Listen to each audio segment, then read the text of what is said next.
We are going to go ahead and get started. There's a couple of you that could not access the handout from the banner. We have it posted here in the chat area. That should help. All right, just another minute to go. So for those of you that are just joining us, be sure you have the handout and the CE credit instructions, and you'll do that by tapping on the red banner at the top of the screen or access the instructions in the chat area. For those of you that may be watching this over Facebook Live this evening, if you'd like CE credit, you will have to register and join us in the classroom here, and you'll see that link in the description below the video.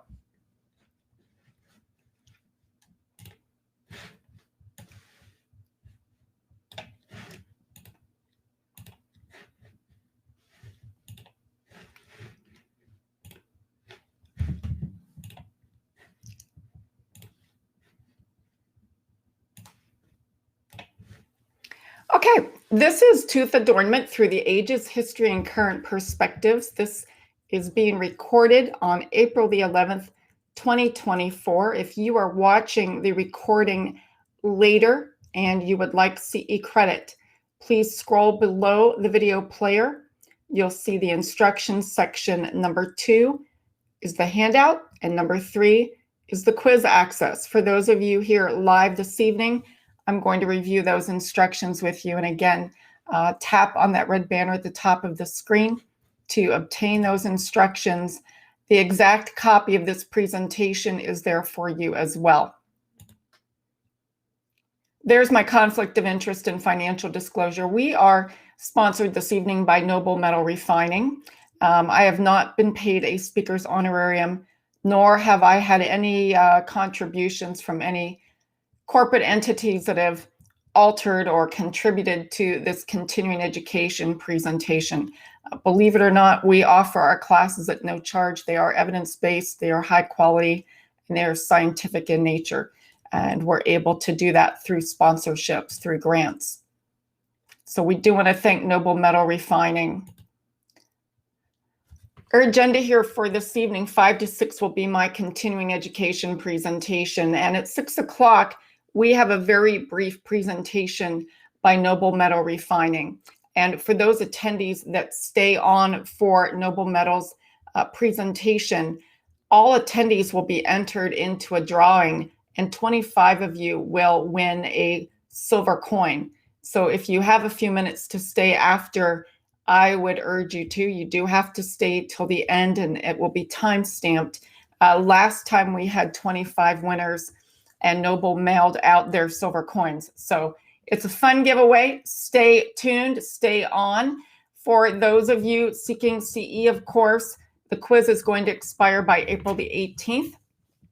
And again, we will redirect everyone to that quiz following our presentation. You have the option of staying on for the promotional portion or not. You can log out at 6 o'clock, take the quiz, and receive your CE credit.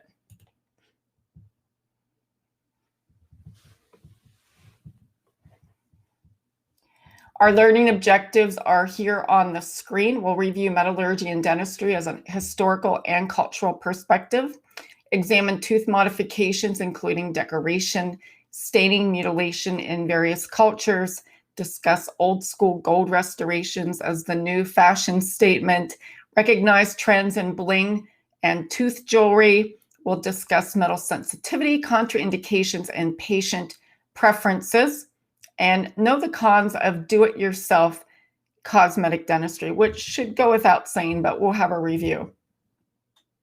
For those of you who have just joined us live, please tap on the red banner at the top of the screen to access the handout or check your email. We have instructions in the chat area. If you don't have your CE credit instructions, you're going to be one of those 50 contacting us later saying you didn't receive anything. So make sure you have those instructions. We recommend Chrome browser. If you're using Safari, make sure it's the latest update, but Chrome or Safari will get you in. If you're using another browser, you may experience audio and video issues. Okay, Since ancient times, the teeth, mouth, and face have been the focus of mankind, expressed through many oral and written beliefs. And I have to preface this by saying I've been a dentist for over 30 years, and before that, a dental assistant. But before that, I wanted to be an anthropologist. I was studying anthropology. I had the opportunity, specifically archaeology, but I had the opportunity to work on a few digs as a very young college student. And when you're working on these various sites, oftentimes you're using dental instruments and you are sifting out teeth and bone, jawbone. And so that sort of triggered my interest in the oral and facial region. And long foray, I ended up in dentistry, and here I am today speaking to all of you. So when we see patients with bling, grills, tooth jewelry, understand that this has an ancient history. This is not something that just sprung up over the last few years. It has an ancient history that we'll talk about this evening. And many of those beliefs have carried through to today. So superstitions as well, traditions, a wide range of decorative and or mutilatory practices. Now, these adornments that we're talking about today are used to substantiate power, marital status, rite of passage, adolescence and puberty, warriors, beauty, and more. Let's start with talking about tooth mutilation and alteration. And when we're talking about tooth mutilation, we're talking about a deliberate modification of the tooth structure, the shape of the tooth. And it's reported in various regions across the world, including the Pacific, Asiatic, African, South, and Central American areas. Now, it's the intentional alteration of the tooth. So it can include extraction, modification of the tooth shape or surface by filling, notching, drilling, grooving, filing, grinding, staining, and chipping. And it's been documented in human remains since prehistoric times.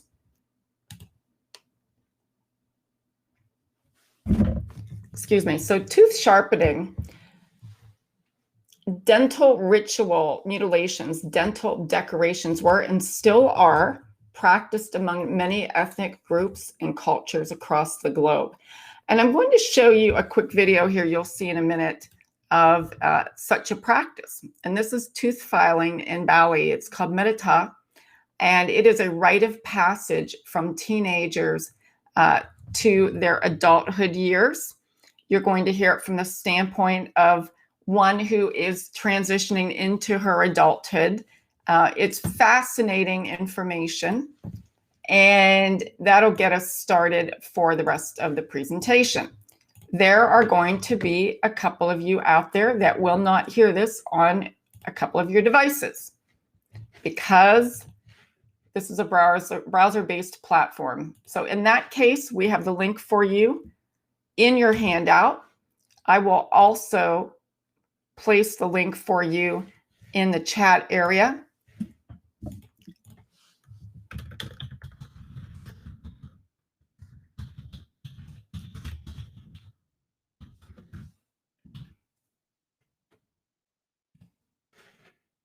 I feel like I aged like 30 years.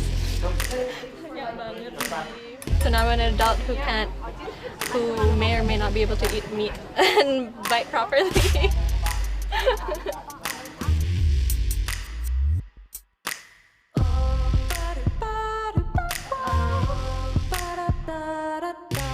Here in Ubud, teenagers traditionally grind down their canine teeth in a ritual called masange.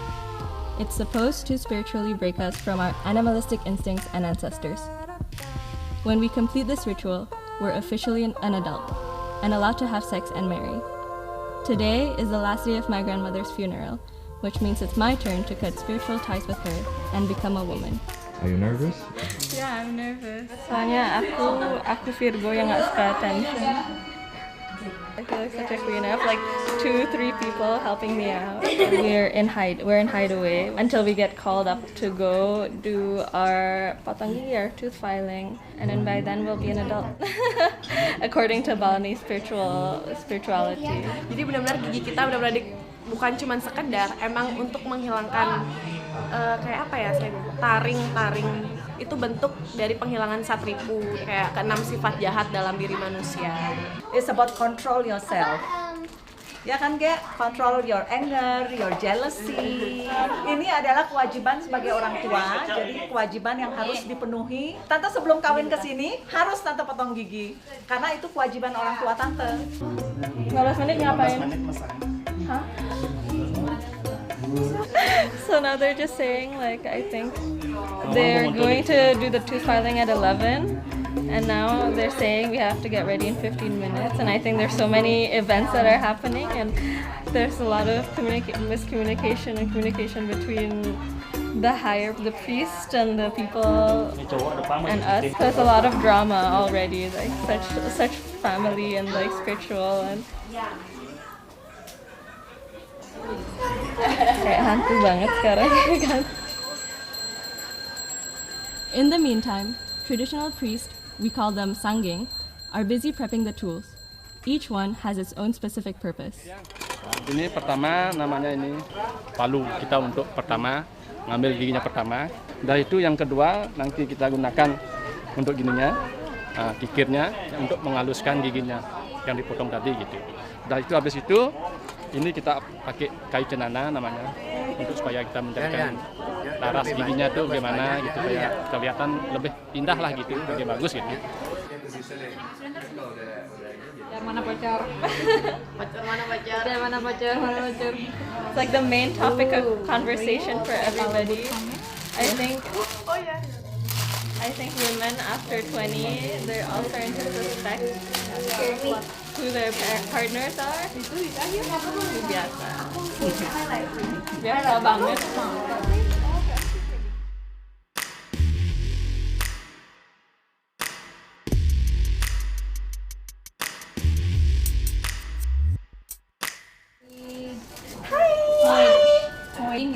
Go ahead. With you? No, thank you. Kita pakai kaos kaki karena kita nggak boleh menjejak tanah, menjejak dunia, dan juga untuk saya nggak ada evil forces yang datang dan bla bla bla. Tapi dulu kalau misalnya di yang lebih tradisional lagi, biasanya ibu bapaknya yang kayak ngangkat dari balai satu ke balai lainnya. Ini 2018, jadi kita milenial potong gigi 2018. It's fashionable. I hope kayak maunya gambarin Nike symbol gitu, nggak bisa ya. No brands. Aesthetic. Chung chung chung.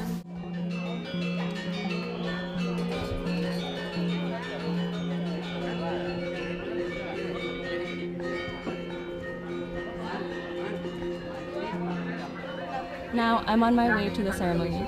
I know I've said this before, but I really feel like a queen, a spoiled, overly dressed one who's too good to step on the dirty ground.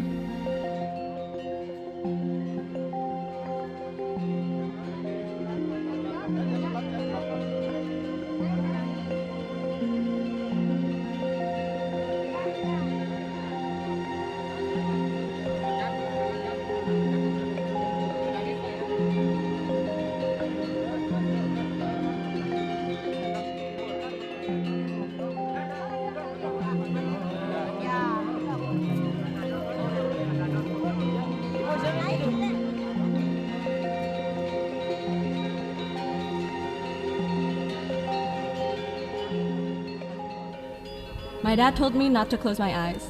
He joked that in the past people were poisoned when they opened their mouths. So you have to watch out for the haters while you're shining.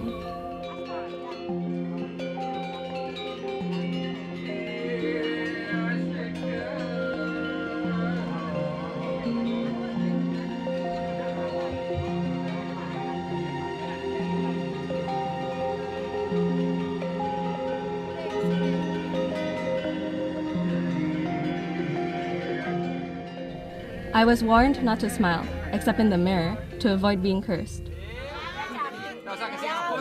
Udah bagus, cantik giginya Kak. Cantik. Niki mau kumur. Ini kumur dulu dikit. Kumur buang sana ya. Tiga ya. Tiga mau kumur iki bakal. Ada. Cuk nih angon, Mas. Udah. Udah. Ini pakai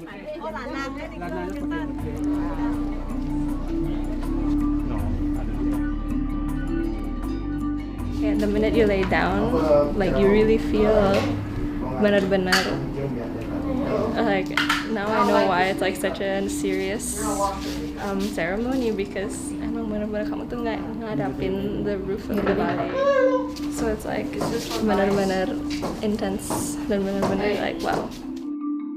You feel like an adult now? I'm not sure. Get back to you. Who knows?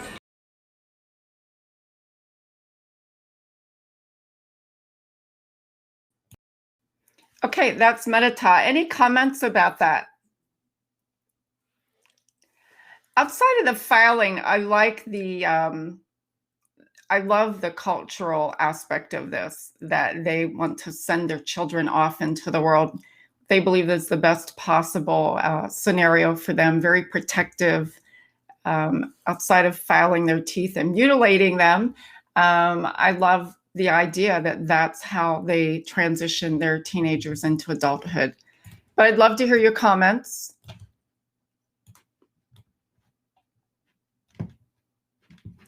Chroma, there is a link in the handout. Hopefully you have it. We did make that announcement, so you might not be able to hear it on your device, but you can certainly access it on your own. Wonder if they used to file more away in the past. That I don't know. They seem to be a little bit more conservative. If you noticed her mother had quite a bit more filed down. All right, let's go ahead and get on with it here. Deliberately removing healthy teeth recorded in ancient and modern societies. And this is tooth ablation or evulsion. And the reasons would be for group identification, ornamentation, rites of passage again, coming of age, marriage, and mourning. What are some of the risks of tooth ablation? Well, it can affect eruption patterns because they are losing teeth early, or normally teeth that they wouldn't be losing. Wear of the dentition, occlusion, pain. Most of these traditions that you see are performed without anesthesia. So again, considered sort of a badge of honor, rite of passage, demonstrate one's tolerance to pain.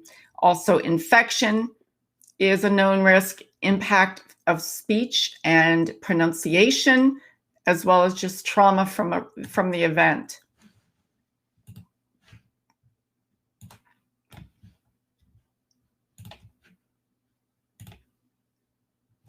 So there's a practice in old Hawaiian tooth ablation, and it was actually tooth evulsion. So teeth were deliberately, quote, knocked out, not really extracted. They were genuinely knocked out with a stick and a rock. And this was to demonstrate mourning or the death of a loved one or a tribal elder. Often residual roots would remain, and usually it was one tooth per death.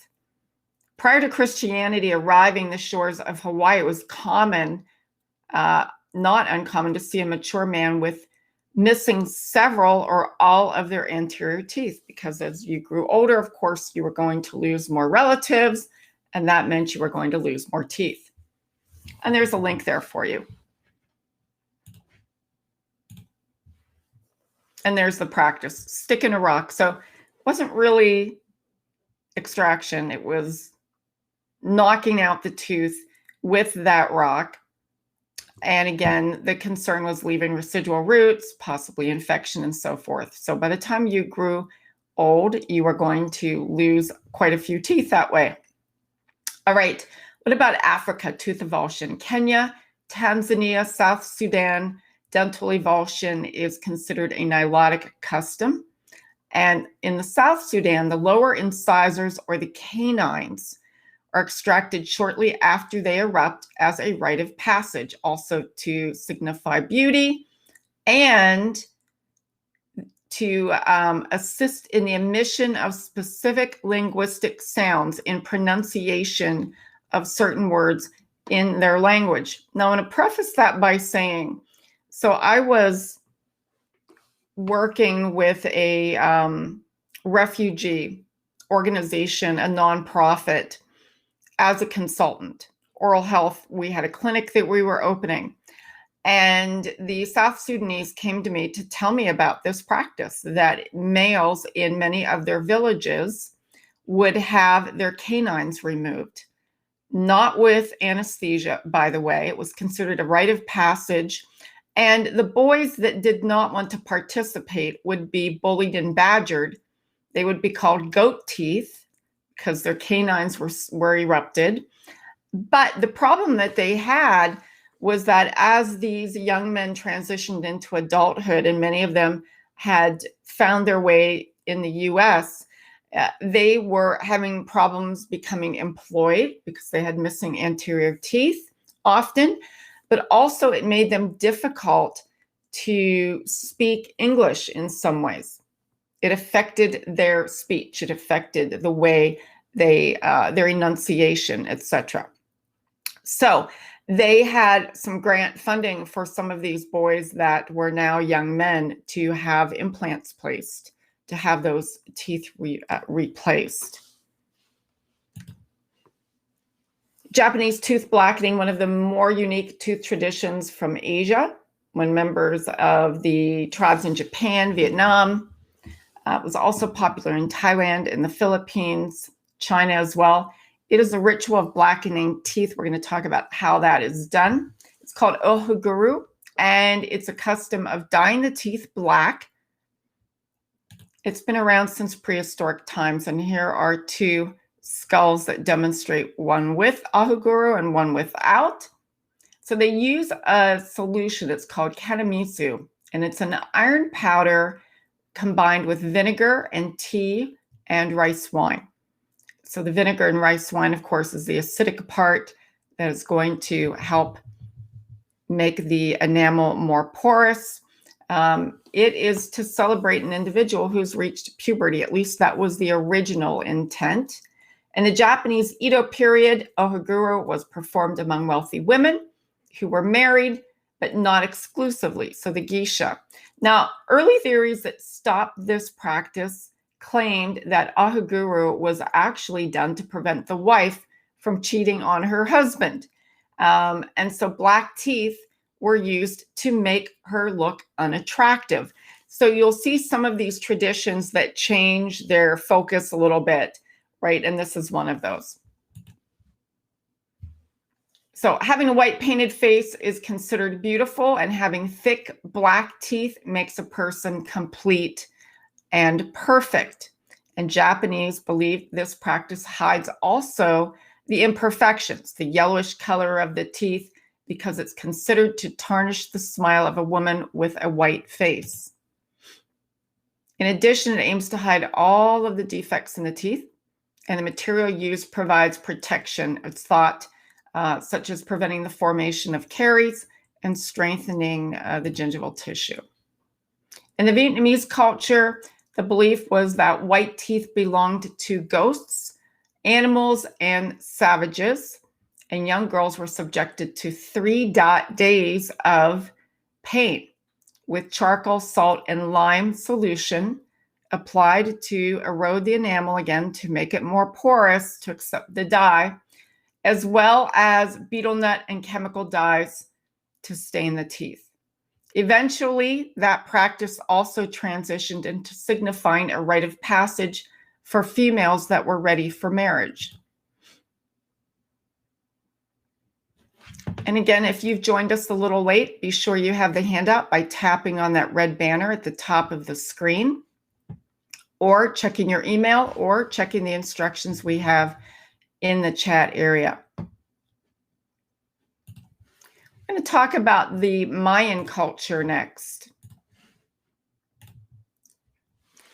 From 1800 BC to 250 AD, the Mayans used gems and stones, turquoise, jade, gold, hematite.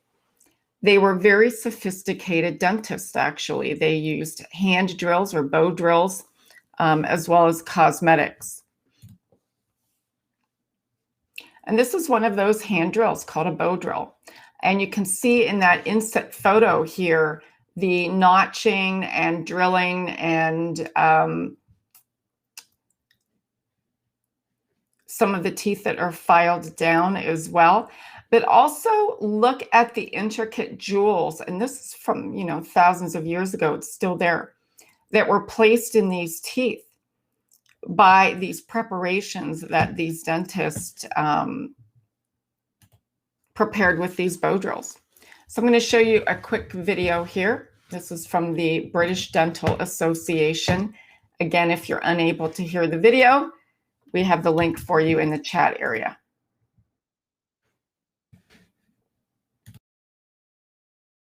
This is one of the oldest items in the BDA Museum.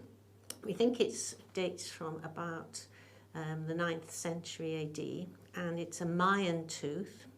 And what's interesting is that it must have been drilled with a very primitive drill, a bow drill, most certainly when the person was alive and it was still in the person's head. And then this semi-precious stone was cemented in. And you can see the tooth has obviously been in the mouth for a long time because it's got quite heavy deposits of calculus around it as well. And so this is one of our most interesting items in the museum.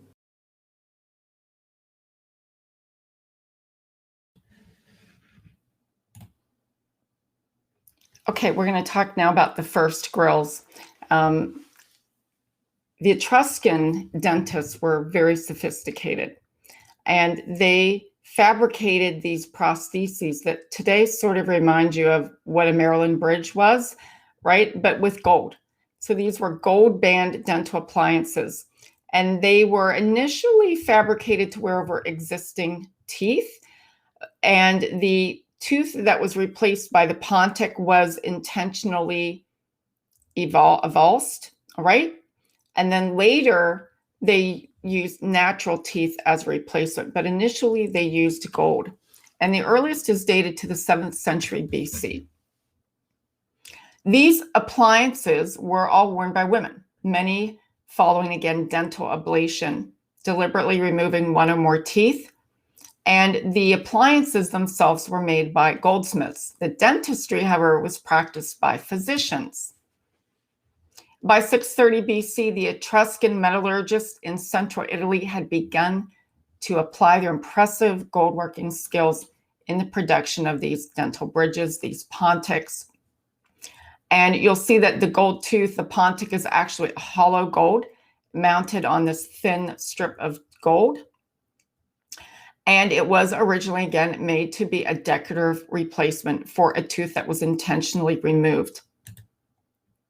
So there it is. Again, I think it looks very similar to, at least in the design, a Maryland bridge. Of course, it wasn't bonded, was molded around the existing tooth structure. I'm going to show a video now called The History of Grills. And this is a Nat Geo movie. And it'll bring us up to today. If you can't hear it, the link is for you in your handout. Deep in an underwater cave on Mexico's Yucatan Peninsula, a team of archaeologists make a groundbreaking discovery. The skulls of ancient Maya who ruled over a 4,000-year-old civilization. And perhaps most surprising was that these skulls had grills. The ancient history of grills is a little-known story, of which modern-day fans are mostly unaware. When you're wearing grills in your mouth, you get a sense of power and dignity. What people don't know is that grills have an unexpected history, one that goes back literally thousands of years. These grills, they want to demonstrate status. It's like saying, I'm successful in life that I can use gold in my teeth. Now I have money, so look at my teeth. Doesn't sound so different than what grills stand for today. So why do they get such mixed reactions? When grills first emerged in the US in the early 80s, it was through immigrants from the African diaspora who were going through tough economic times. Ironically, gold is one of the cheapest ways to fill a cavity. So many black neighborhoods in Brooklyn and the Bronx suddenly had all these people with gold teeth. Native New Yorkers started to get gold teeth as a fashion statement. And the rise of hip-hop in the 80s led to a reclaiming of what they could represent, turning a sign of poverty into proof of empowerment. Grills finally went mainstream around 1996, when Vietnamese immigrant Johnny Dang began making his own blinged-out version of them. My name is Johnny Dang. They call me the King of Bling, aka the Grill Master. I would say that a lot of people out there, they have a misconception of grills.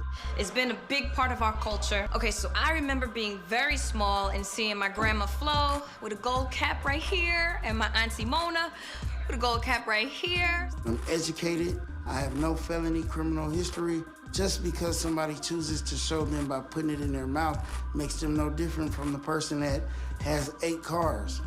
This wasn't cheap, so you got to be a hard worker to get something like this, you know what I'm saying? Yeah. Not cleaning your grill can cause bad breath. So make sure you still brush your teeth 2 to 3 times a day. Keep it polished, keep it shining, and keep smiling.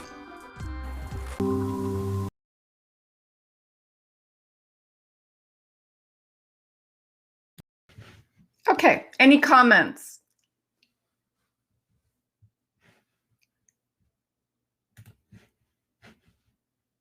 Somebody says, I want a grill now. We're going to talk about that in a little bit. Dentures. So these are actual dentures from the late 1700s. Look at how ornate these were. But little known, Paul Revere was a denturist as well. He made dentures from gold and ivory, and he had very little training as a dentist, formal training that is. He posted an ad in their local newspaper in Boston in 1768 stating that he could fix teeth as well as any surgeon dentist who came from London. So bringing it up today, the term bling, where did it come from? Bling is a slang term. It means fancy, expensive jewelry and accessories. And it came from the idea that if light could glint off the gold or diamonds, it would make a bling-like sound. So you could hear it. Both bling and bling bling are US rap slang, which gained mainstream popularity around the mid-1990s. So what about tooth bling? Now, when I first started presenting this course in probably about 3 years ago, I had some dentists that were furious with me. They said, this is the dumbest CE event we've ever went to. This is stupid. It's stupid that these patients do this and so forth. I want to remind you of something. When I was a dental assistant in 1981, cosmetic dentistry, for the most part, was banned. You couldn't perform it. You could not take out an amalgam filling and put a composite filling in because you wanted it to look good. That would have been a disciplinary action, right?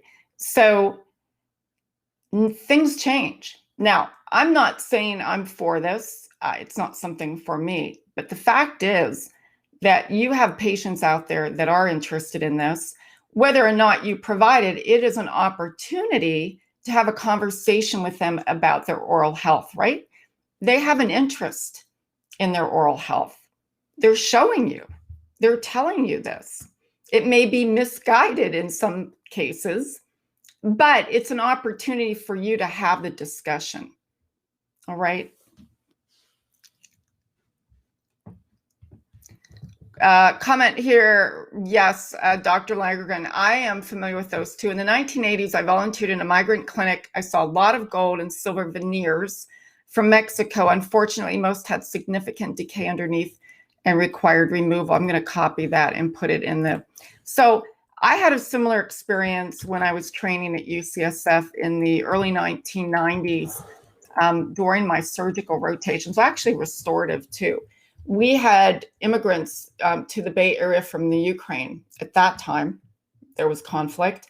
And those that were well off, and also Russians that were well off, would try to get all of their dental work done before they arrived in the US. And I can't remember what the motivation was at the time, but they were arriving in our clinics in droves because they were these gold looking caps. They kind of remind you of stainless steel crowns. They were one size fits all.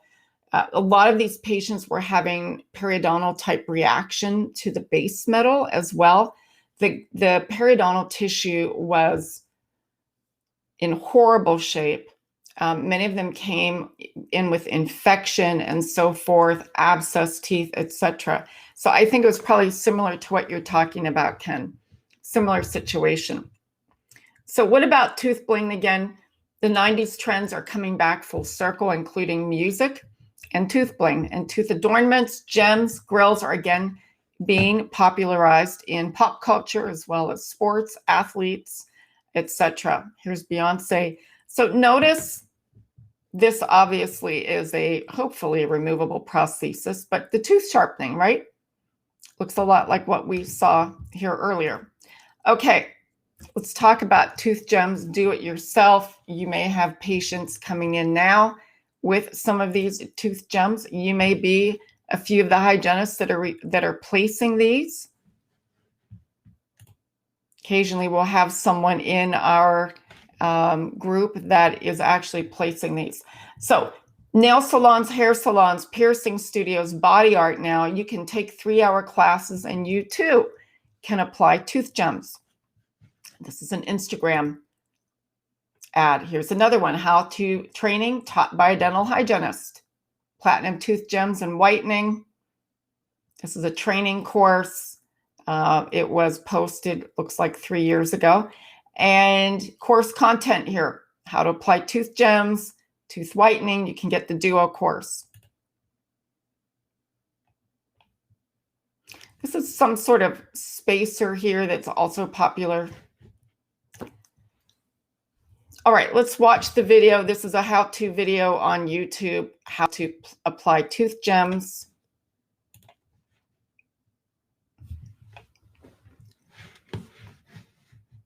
And again, hopefully you have the handout. The link is in there if you're unable to hear the video. Let me pick up that link for you.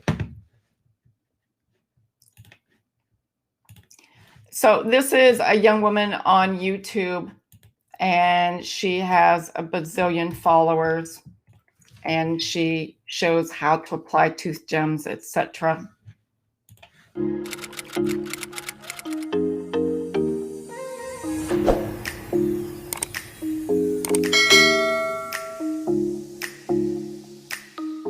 Hey you guys, welcome back to my channel. Today's video is going to be how to apply tooth gems or tooth jewelry. So right now I'm just applying some gel called etchant, and this just opens the pores of the tooth. So I think tooth gems are pretty cool. I want some myself, but right now I have Invisalign in, so once I get my Invisalign off, I will be getting some tooth gems. Right now, I'm just letting the etchant sit on the tooth. Now I'm wiping it off with a cotton roll. And then I'm going to spray some air just to make sure it's dry, because the material that we use, if it's wet, if the area is wet, nothing will stick. So you want to make sure that it's really dry. Next, I'm going in with the bonding, and this helps bond the jewel onto the tooth. And then I'm going to hit it with my light. And then next I'm going to place the composite material. This material is the same material that they use to put on brackets when you have braces. And this helps the jewel stay onto the tooth. It's kind of like a glue, but not really.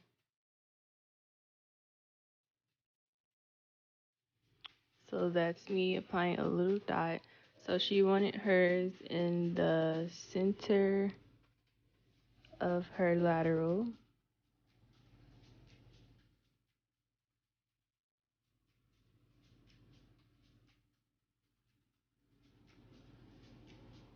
So that's the jewel.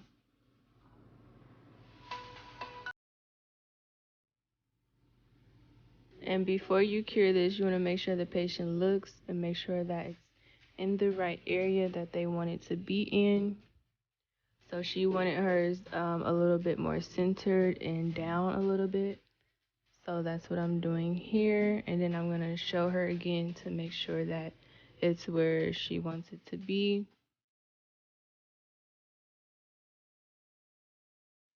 And then after that, I'm going to hit it with my light again.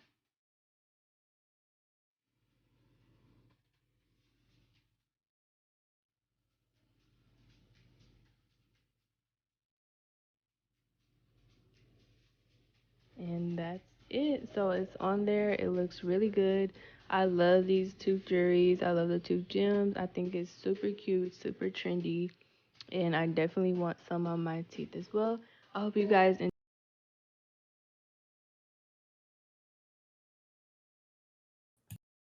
Okay, so there are thousands of these videos out there, but I just wanted to give you an opportunity to see one, and this person's done very well with her videos and her business.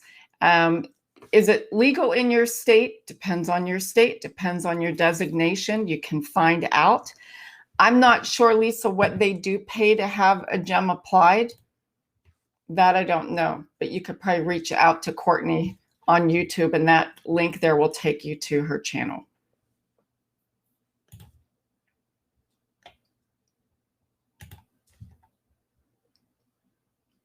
Okay, grills or fronts. So grills or fronts are covers. They cover the teeth. They're made of gold, silver, or jewel encrusted precious metals that snap over one or more of the teeth.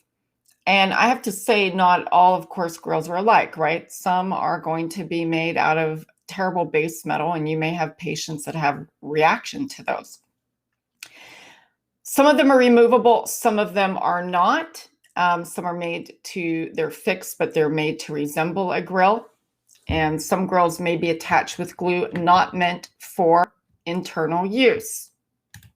We had a question that these are bonded now, right? The gems, bonded, we can say loosely. Are they bonded and is everything isolated? Well, that's something else.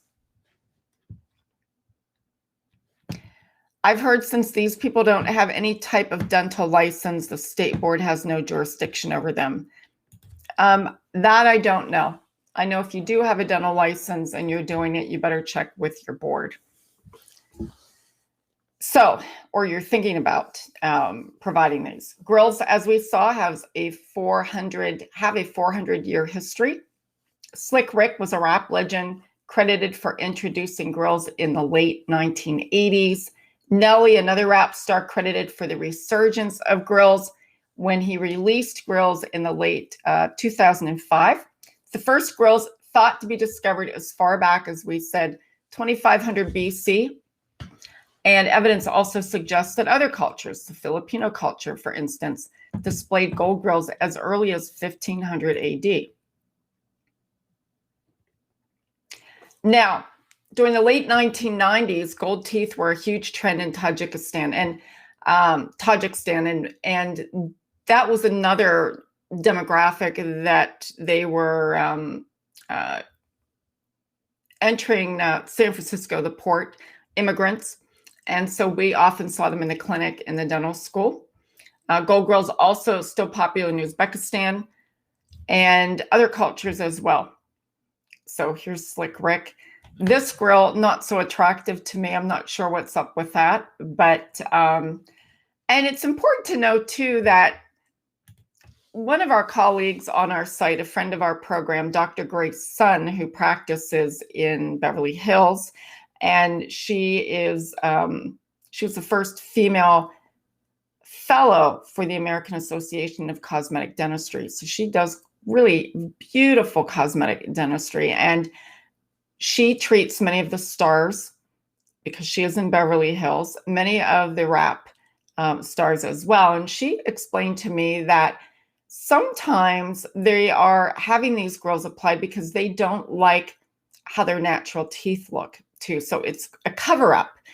And once she has a conversation with them and finds out about their preferences, oftentimes they end up converting to crowns or veneers or something like that. So they don't stay with the grill. So it's a good idea to have that conversation and find out what makes the patient tick and what their desires are. It may be that they just don't like how their natural teeth look, and it's a camouflage.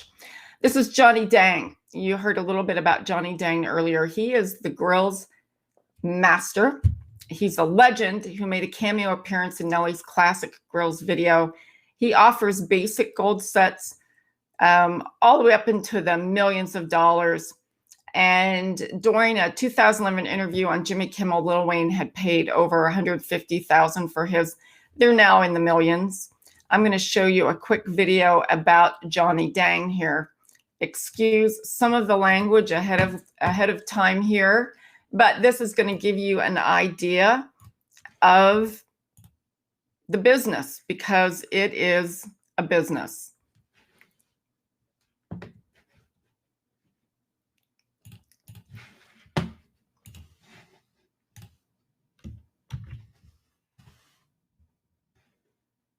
There's a lot of imitators, a lot of duplicators, a lot of perpetrators, a lot of pretenders, but this is the one, not the two. You the only one to see first, okay? He doesn't see yet. Come see Johnny Dang when you want that official, like a referee with a whistle. Dang, Johnny! Yes, sir! Diamond boy. The real diamond boy. Wow. Welcome to the club where you gotta spend over a dub. You heard me. You know, I'm king of the grill. Of course. Master. We got the best grill master right here in Houston. You know, people come from all over the country, all over the world really come get a grill from Johnny. Bing, let's go. Johnny, God dang. Yes, sir. Johnny Dang shit. Action Woods will be this weekend, this Saturday. We got an Action Wood diamond here, baby. Johnny Dang Company, King of Bling. I'm the manufacturer. Ain't no middleman. No middleman, exactly. How long you work for me, man? 19 years. 19 years, man. That's the best part about coming to this jewelry store. You get a drink in this motherfucker. Yeah. We don't buy diamond by carat. We buy diamond by kilo, baby.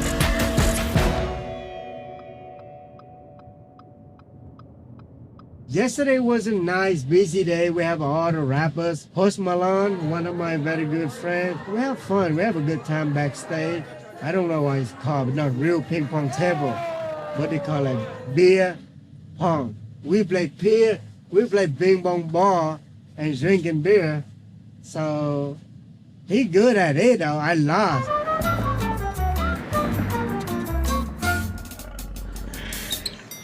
Obrigado pela música, obrigado pela batida.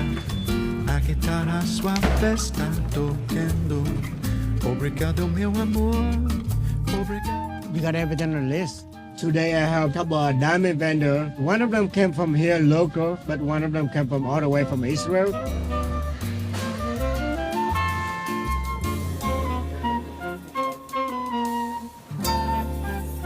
Most of diamond I buy from overseas, like Indian, Israel's, because of the quantity, you know? I buy a lot. So you got $500,000 on your neck right now? A little bit more. Just a little bit more than $500,000. I couldn't believe it. I started from small workshop in a garage, 300 square feet. Up to now I have a 16,000 square feet building, one of the biggest jewelry store with like 60 employees. I could not imagine. Sometimes I just look back and say, wow.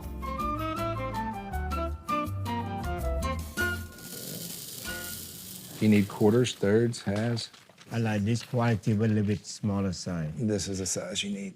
This is that bag, 20, 23 point, 30 point, 40 point, but it's 50 point, all VS. I take some VS, but I use most of size I use 1.6, 1.7 flawless. Only VS. Only flawless. Flawless gang, man. This have a lot of blue fluorescent though. No, there's not a lot of fluorescence. Yeah. Check. Not a lot of fluorescent. Pull your light out. I'm not gonna bring you a bunch of fluorescent stuff. I like to bring you value. I like this one. I love it. I love that. 77,000. That one's 85,000. How much for this one? 64,000. It's clean. Clean, clean. 60 G's. Looks like 200. Look how laid out it is. Looks like 15 karat. Only customer I go see, period. Only customer I go see. Everybody else comes to my office. Buy it. You normally buy smaller diamonds from it. You bought it. It's yours. I break, I buy. It's yours. You drop, you buy. Not you break, you buy, you drop. You need to get paid.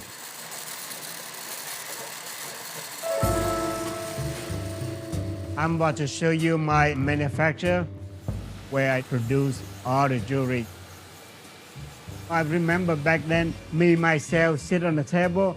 Now I got a whole team, behind me. On the left-hand side, that's the specialist on diamond setting. Whatever type of setting you think of. Even the people have a cooking tip. We make it straight.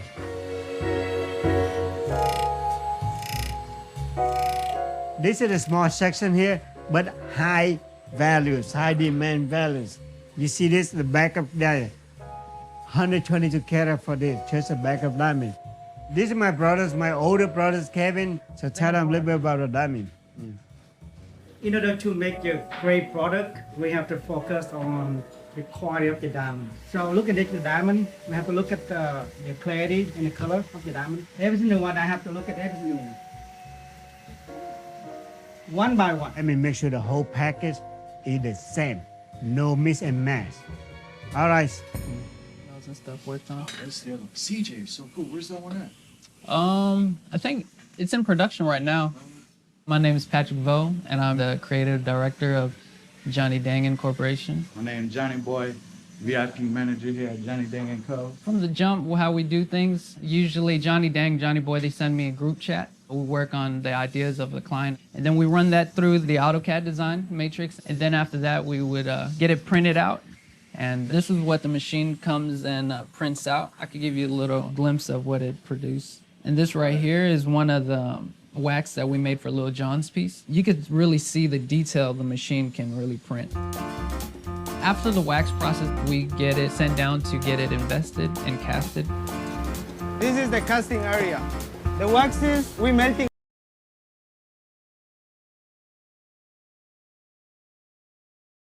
So that's a little bit about Johnny Dang. And Johnny Dang, again, is world famous and quite elaborate in terms of what they provide out of his facility. For those of you still asking about the video, we made an announcement earlier. Sometimes on your device, if you have Zoom or something running in the background, you may not be able to hear the video, but we've included the link in the handout and we've also posted it in the chat area. All right, so let's talk about transition from antiquity today. When we examine the origin of gold teeth, for instance, its 4,500-year history, its symbol of power, status, and wealth remain constant to today. Gold teeth have crossed over to hip hop, artists, athletes, and beyond. And I'm not going to play the Nelly grills. It's long and it gets the point across in the first 30 seconds. So if you want to play it, knock yourself out. Google Trends data over time. #1 search term back in 2006 was grills. Donna, if you're having issues, we aren't having issues right now. We have an engineer on every one of our courses. You might want to try logging out and logging back in. That might help you. And the video may not play on your device if you have something running in the background. So that's all I can help you with. I would try logging out and logging back in. All right, this is the most expensive grill here, and this was Katy Perry's grill. And it was designed and fabricated by Dr. William Bill Dorfman. No big surprise there. Guinness World Records now officially confirmed that the reputable cosmetic dentist has created the world's most valuable grill jewelry, and it was valued at $1 million. Okay, I won't be playing this video. It's if you want to listen to it or watch it on your own time. This is a gentleman that lays out stepwise how to start and market your own grills business. And it's fascinating. It starts from impressions all the way up to fabrication and then how to market on social media and so forth. So I put it in there just for your own interest. What do we know about dental problems associated with tooth jewelry and grills? Well, they may be fabricated from non-precious metals, base metals. So your patients may have allergic reactions to them, damage, of course, to the tooth surface from the etching, especially when you have someone who is challenged oral hygiene-wise, or they're wearing the removable grills for long periods of time. Discoloration, staining, improper placement, destruction again of the enamel. Scrupulous oral hygiene should be implemented, but poorly fitting grills and jewelry can make this problematic, and that can create more risk for caries and infection. However, and you may see this on the quiz, there are currently no studies that indicate grills are dangerous, but there are no studies that prove they are safe. This is a quick video that I'll show you. This is another wrap artist having the grills removed. You might recognize him. And it's a bloodbath, basically. Again, for those of you, the link is in your handout if you're not able to hear the video.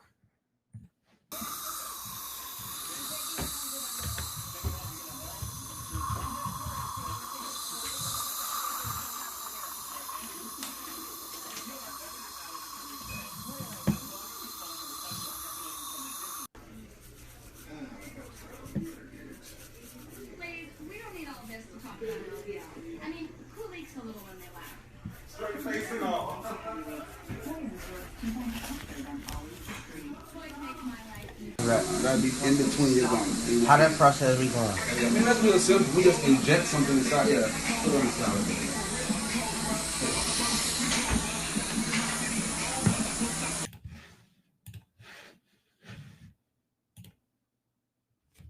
Patient education sheets available here for you as well for any of your patients that may be interested or they have grills or fronts.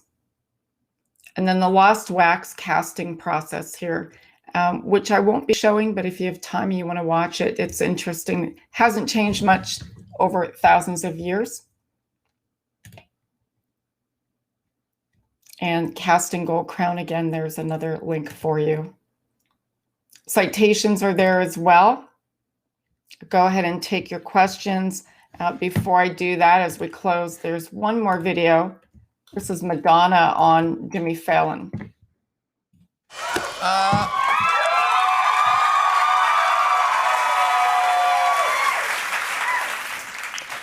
Two things before we get into like the meat and potatoes of our No, I feel like you're historical. No, I'm not going to cause any problems.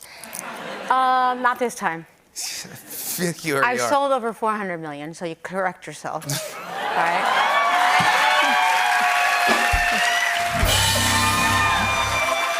I'm sorry. I'm sorry. Okay. And then Yeah. the other thing is, I just got these new grills, and if I start lisping, will you tell me? I'll take the bottoms out. Let me see them. Ooh, they're beautiful. You like them? Yeah, I do love them. I designed them. Wow, you designed them? Uh-huh. Now, You like? let me see. You guys like? Yeah, there. If you start. They're my birthday grills. It's almost my birthday, so I got myself a pair of grills. What do you get? What do you get for the girl who has everything? Grills. Yeah, grills. Yeah. I thank you for doing Classroom Instruments.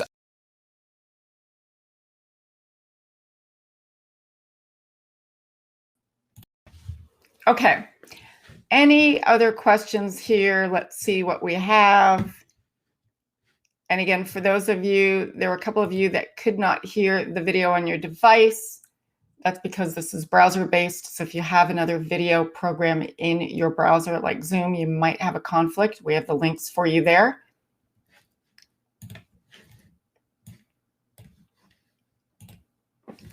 All right. We are going to invite Noble Metal Refining, Jim Jackson, who is the president. And he has a very interesting presentation, very quick, 7 minutes metal refining. If you stay on to the end, you're all going to be entered into a drawing, and they will draw 25 names for silver coins. And last month, we had 25 winners also, and they were all mailed a silver coin. So stay on and learn about Noble Refining. And I'll bring up Jim's information here for you.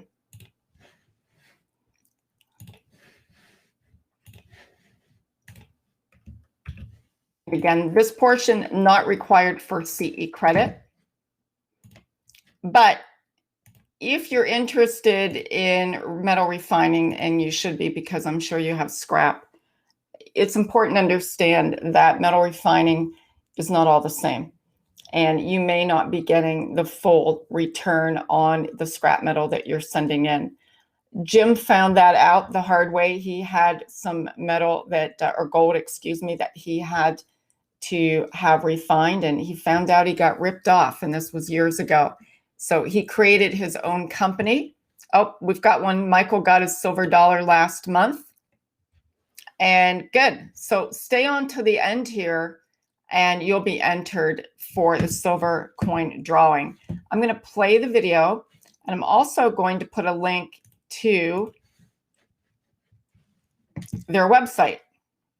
And if you go to the website, you'll see there's going to be another offer. If you send in your scrap metal to them, you'll get a gold coin as well. So here we go.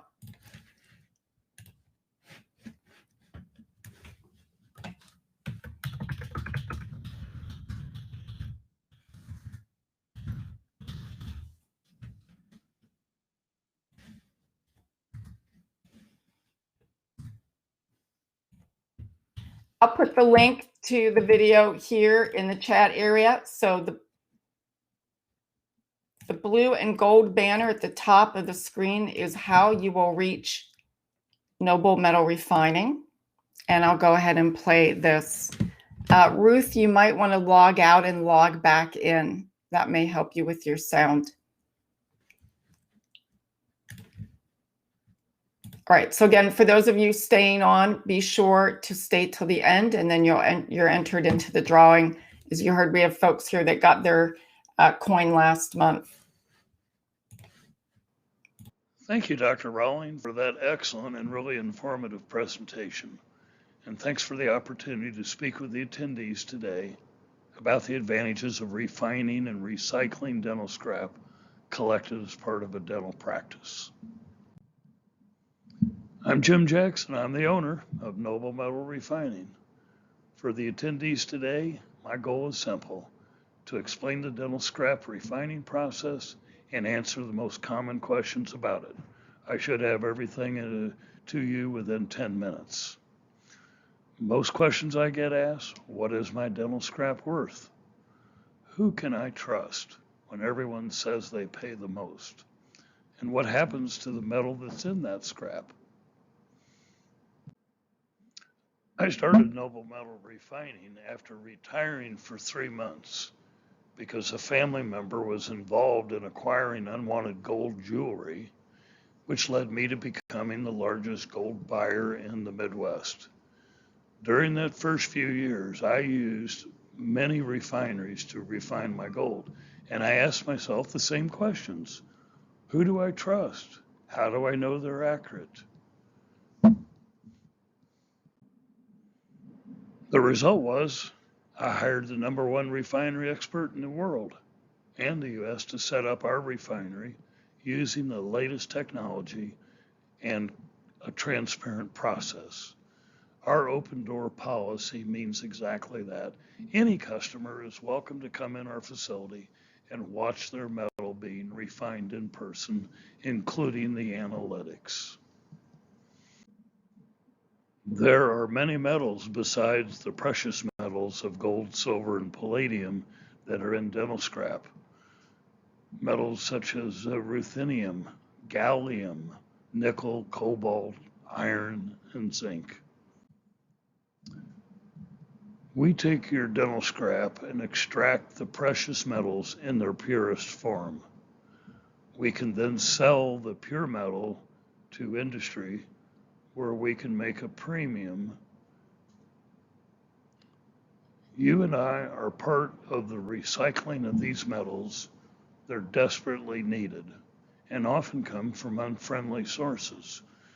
Many of them are from Russia or China, and there's quite a few child abuse practices that are in that refining.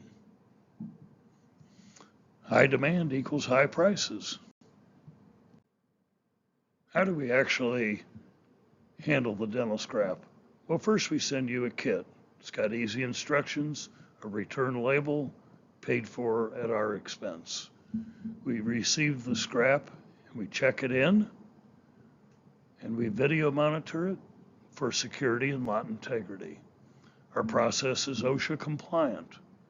We also carry insurance to indemnify our customers from any potential responsibility and maintain a certificate of destruction in our office. After the check-in process, we send it to our refining area, and our goal in refining is to produce a final product that's free of impurities and an homogeneous product throughout that metal bar, which allows us to accurately analyze to 4 decimal points the amount of metal that you have. A sample goes to our lab, and the analysis sends that information for final settlement to you, our customer. People ask, what are the payment options? We can pay you ACH, we can do wires, we can do e-checks, we can do regular checks, multiple people, or you can even receive gold and silver bullion coins. We are able to offer this unique payment thanks to our expertise in dealing with precious metals. There's also the option of finding out exactly what you have and keeping it in a pool account, which is your metal, but you have not yet priced it. You determine when you want to price it. Why a broker and not a refiner? Well, brokers used to perform a very valuable function when metal prices were at a fraction of what they are now. But here at Noble, being a refiner, we enable you to deal directly with us instead of having to use a broker or a middleman. The Noble difference means we're able to pay you more. We pay you exactly what the brokers get. For the attendees today, if you have a large amount of dental scrap, say 40 ounces or more, we're going to include a free 1-ounce gold American Eagle coin. It's minted by the U.S. government. It does contain 1 pure ounce of gold. To get started, it's very easy. You have a landing page. It's a Noble Metal Refining. Just push on that button, and we will get you a dental kit. Or visit our website, noblemetalrefining.com. Thanks, everybody, for listening, and I hope you do give us a try. We really do feel we're the best.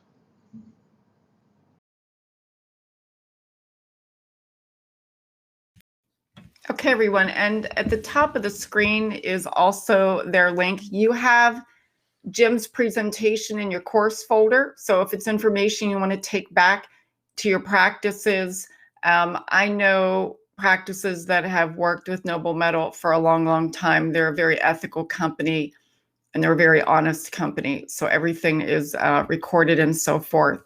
I want to thank you all for being here this evening. To order a kit or to find out more information about shipping your scrap, just go to the banner at the top of the screen or the link that was provided, and you can order a free kit and free shipping. It's insured. And any questions before I close?